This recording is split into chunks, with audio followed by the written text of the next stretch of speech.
Good morning, church. It's a pleasure to be with you this morning to share God's word. These words, spoken by the aged Bob Dylan, begin the 2005 Martin Scorsese documentary about Dylan's life, No Direction Home. I had ambitions to set out and find, like an odyssey, going home somewhere, set out to find this home that I'd left a while back and couldn't remember exactly where it was. But I was on my way there. I was born very far from where I'm supposed to be, so I'm on my way home.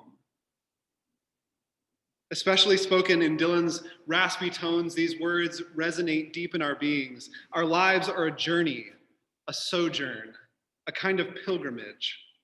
We're not where we're meant to be, and so we're headed home. Stories of pilgrimage touch us deeply because they ring in the depths of our longings, our deepest desires. We feel inside a longing for intimacy, for purpose, for beauty, for wholeness. We sense that it must be out there somewhere, and we love stories of people trying to find it. We feel acute yearning as Jack Kerouac journeys to understand who he is. Or we feel our spirits rise as we walk along with Frodo and Sam as they journey the breadth of Middle-earth and discover their true purpose. This morning, I want us to walk along and learn from a pilgrim, the author of Psalm 84. The psalm is one of the Psalter's Songs of Zion, a song that describes the experience of ancient Israelites who, living outside of Jerusalem, would make regular or semi-regular long-distance journeys to worship at the great temple in the nation's capital city. These trips were fairly infrequent, potentially happening around once a year for the average Israelite, but could have happened up to 3 times a year for the 3 central festivals of the religious calendar: Passover, Pentecost, and Sukkot.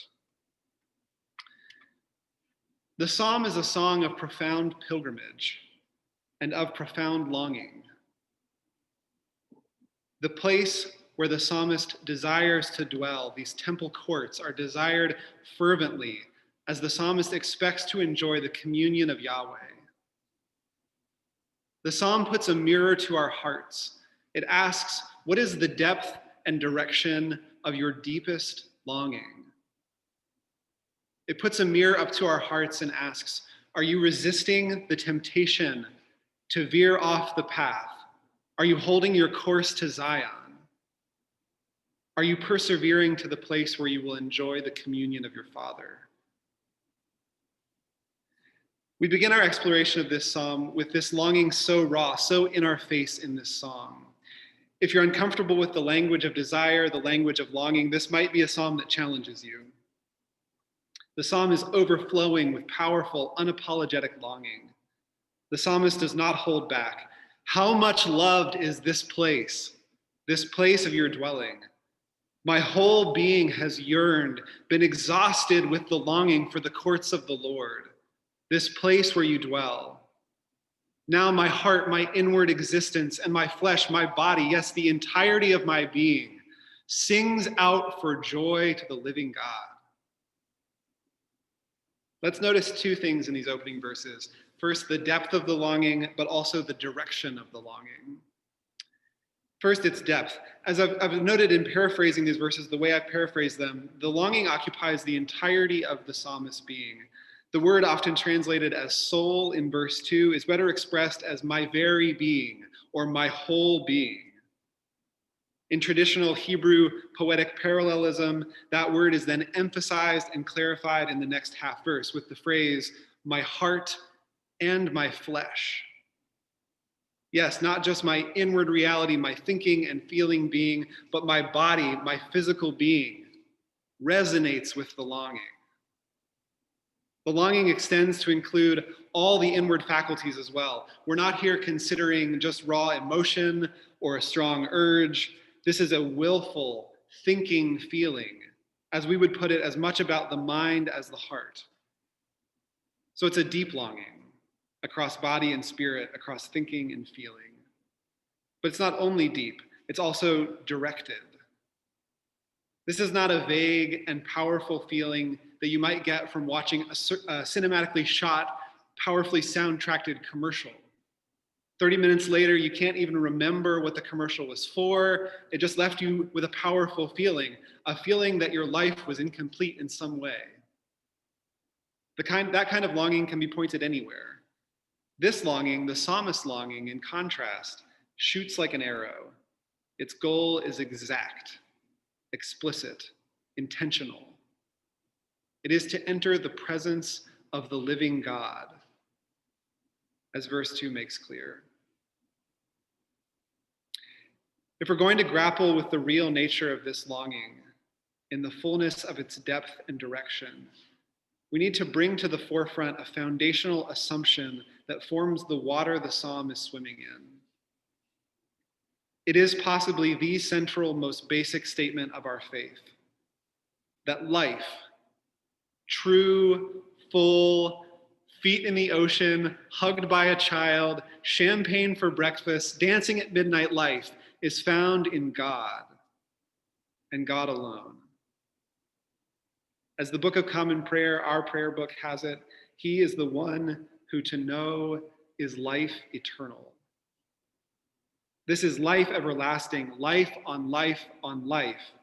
This is at the heart of the psalmist's longing, to enter the presence of and to dwell with God, who is the very source of life. Whether you recognize it or not, this is the most true thing about you. You long for communion with this one, who is the source of life, not mediated, not secondhand, but to dwell with him directly. As the psalm has it, to be a bird nested at his altar, to be close continually. It is the consummation of our very being. Blessed are those who dwell in your house, who dwell where you dwell. There's a key question now that we need to consider. I expect it may not have occurred to you yet because, like so many familiar, well-worn truths, we accept propositionally and keep them in our back pocket and never expect the reality of what they speak of to break into our normal everyday lives. The question is this: if communion with my Father is actually my truest, deepest longing, why do I not know this longing frequently and pervasively? Why am I content to go days or weeks without giving much of a thought to him at all, let alone to seek out life-giving communion with him? Why is this fervent longing for the living God so hidden in my life? The psalmist has two answers to this question. The text suggests two threats to our longing and pilgrimage. Two threats that attack the depth and direction of our longing for the dwelling place of God. The psalmist takes them each seriously, so seriously that each threat is accompanied by the description of a blessed way, a way that directly counters the attack and defeats it. We'll consider each pair in turn, the threat and the blessed way. The first threat is the Valley of Baca, found in verse 6. As they go through the Valley of Baca, they make it a place of springs. The early rain also covers it with pools. The word Baca most likely refers to the balsam tree, a kind of tree that must have grown in this valley that the pilgrim journeyed through on his way to Jerusalem. The balsam is a tree sometimes known for growing in dry and arid climates. This is a dry valley, an inhospitable place, a place where life has a hard time flourishing. It's also worth noting that the name of this tree in Hebrew, Baca, sounds like the Hebrew verb that means to weep. Potentially because of a physical feature of the tree, maybe the way it expelled resin, it had been named with this name that sounds like weeping. The psalmist may have chosen to name the valley for this tree, both to connote dryness, lifelessness, but also to shade poetically toward weeping, a valley of suffering, a vale of tears. There are many valleys of Baca on the pilgrimage of our lives. Seasons when former springs of God's presence seem to dry up completely. Seasons when we are overwhelmed by the weight of circumstance. when we cannot bear another day of isolation, another dinner alone, another day on the hamster wheel of caring for children or working virtually. When you cannot take another trip to the hospital, another day of waiting for test results, or another church service in front of a screen. The dryness and weeping of these seasons are a direct assault on our longing. And I want to suggest particularly on the depth of our longing. Like cutting a hole in the bottom of a bucket, extended seasons of dryness, of feeling like God is distant and we don't know the way to him, are a war of attrition. Our desire drains away and any new water seems to disappear quickly. The Valley of Baca is only made to seem dynamic on the movie screen. In real life, it is a slog, a slow dissipation. But there is a blessed way through this valley, a way the psalmist shows us. Verse 5, blessed are those whose strength is in you, in whose heart are the highways to Zion. Blessed are those whose strength is in you. The word here is strength or refuge. That is, blessed is the one upon traversing Baca who cries out, wails to the Lord of hosts for protection, for safety, for covering from the beating sun. If our strength, our refuge is in God in these seasons, it cannot be in ourselves. Our instinct in survival is always towards self-reliance. This is not the blessed way. If we are going to survive Baca, we must relinquish our self-reliance for an absolute dependence on God as our only refuge. Blessed are those whose strength is in you. And here's the payload, in whose heart are the highways to Zion. Blessed is the one in whose heart are the highways to Zion.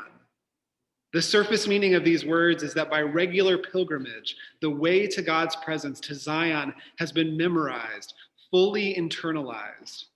The pilgrim does not need to depend on the map or reasoning through directions.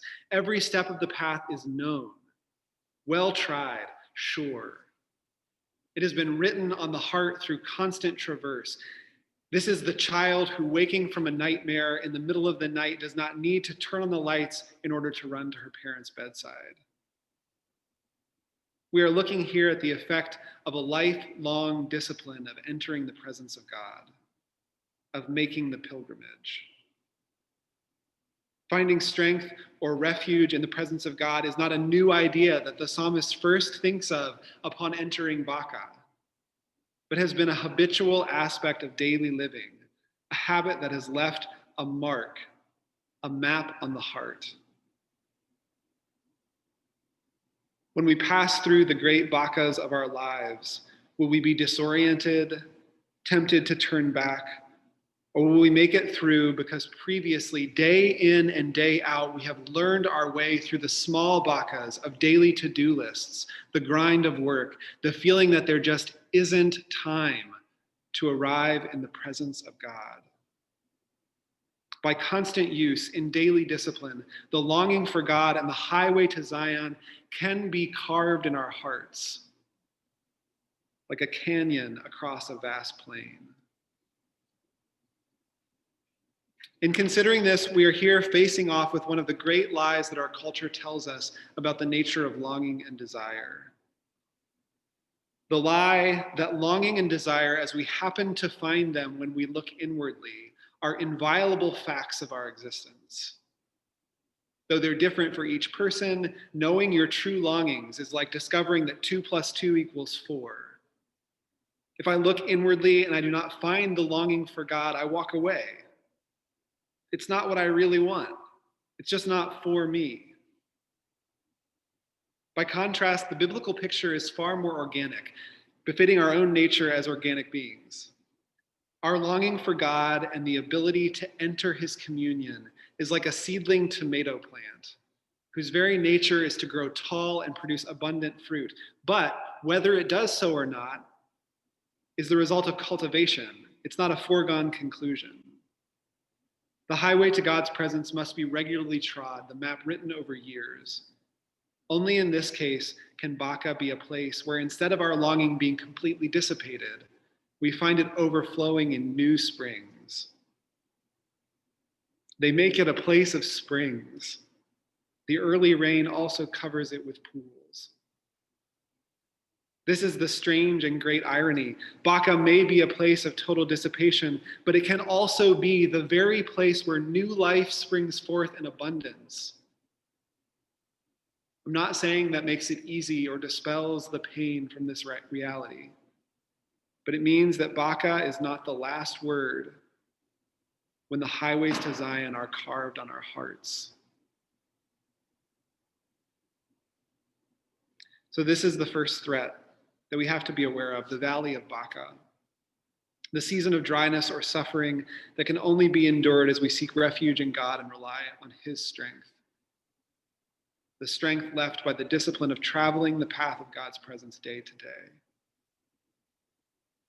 The second threat found in the final stanza of the poem is an assault of a more direct variety, dwelling in the tents of wickedness. If the Valley of Baca is a slow drain, a war of attrition, the tent of the wicked is a direct grab at the steering wheel. While Baca attempts to drain the deep wells of our longing for God, the tents of the wicked attempt to divert the direction of our longing entirely.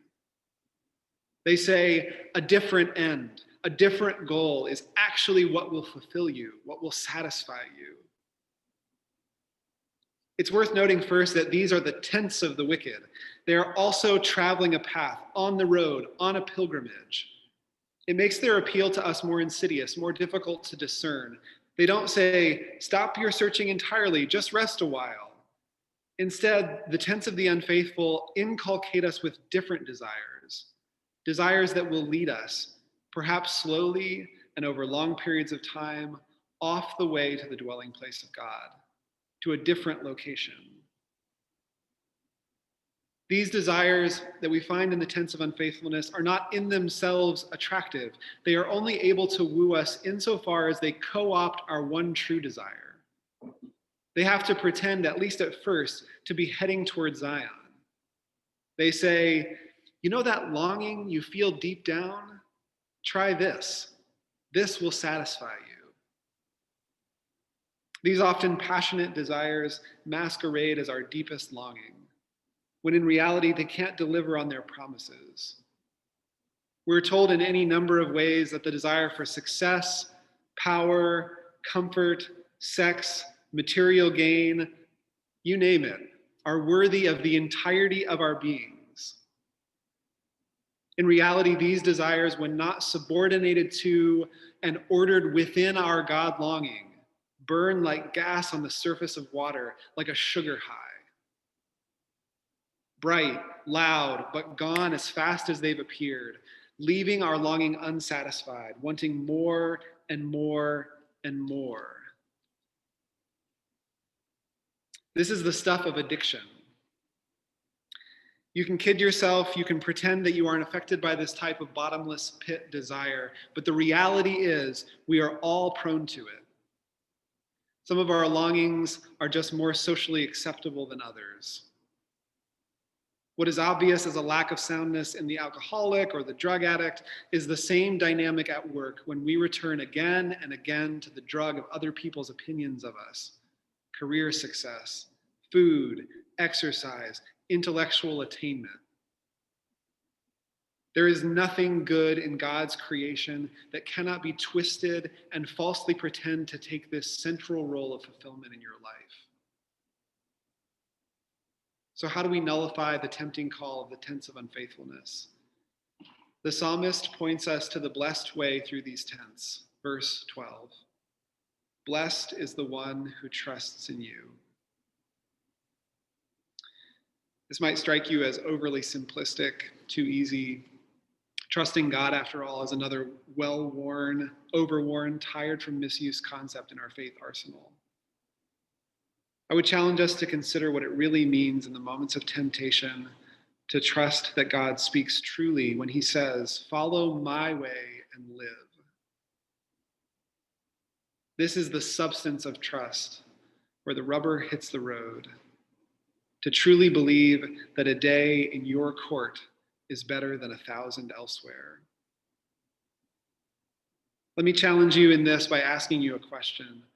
What do you reach for when you're stressed? Often our stress, our anxiety are training grounds for dwelling in the tents of unfaithfulness. Do you reach for the affirmation you get on social media? Throw yourself into the safe and comfortable challenges of work? Or maybe you look for the easy and dulling release of tuning in and turning off to any myriad numbers of entertainment that we have at our fingertips. TV, podcasts, hours and hours of YouTube videos.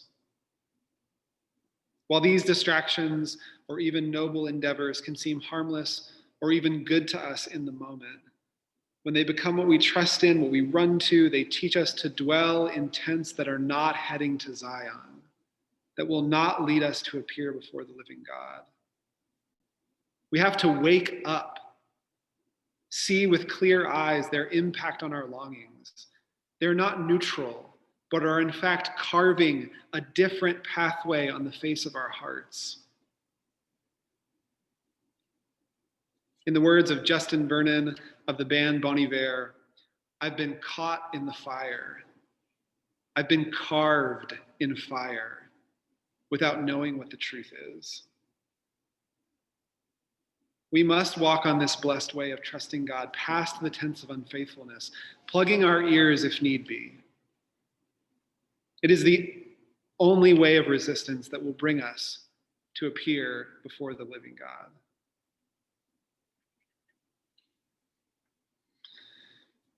Perhaps these words hit home this morning, but feel like a heavy load. Maybe you've gotten turned around in the Valley of Baca.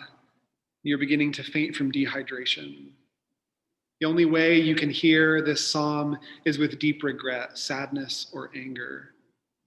Why didn't I learn the way to God's presence more fully in the past? Where is he now? I cannot find him. Or maybe you're dwelling in a tent of unfaithfulness and just waking up now. Maybe you're afraid of moving out of that tent. Where else can I go for comfort? What else can make me feel okay? What else can dull the pain? It's not the psalmist's intention to lay a heavy burden on us, and it's not my intention this morning in the midst of this hard time. We need to hear good news. And thanks be to God, there is good news to hear. The psalm speaks of a God who bestows favor and honor, who withholds no good thing. The text speaks powerfully of the psalmist's longing, but also points more implicitly to the reality of a loving father who longs powerfully for his child to enter his presence, to find life. His longing is stronger, deeper, more directed than we can possibly fathom.